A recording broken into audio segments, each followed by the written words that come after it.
لكم اكو اخبار حلوه. حاليا طلعنا من السيد امين بغداد المحترم، احنا هسه بالامانه اصلا. فماريا شنو اللي صار بالموجز احكي لي. الحمد لله والشكر. حاليا كنت متواجده ويا معالي امين بغداد ووجه بمحاسبه المقصرين بشغلهم، وسوالي الفلوسات مالتي، قال لي بعد ساعه يكمل ان شاء الله يا ربي وتبشرين بشغلك. حلو. واحنا كنا وياك بخصوص ساندين الك من بدايته لحد الان، جدا اشكره. حل الموضوع ان شاء الله وراح يمشون ان شاء الله.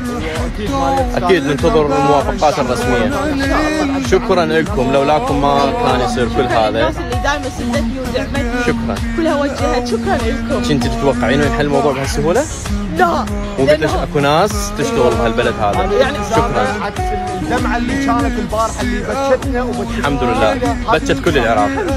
شكرا جزيلا، في امان الله، انتظرونا.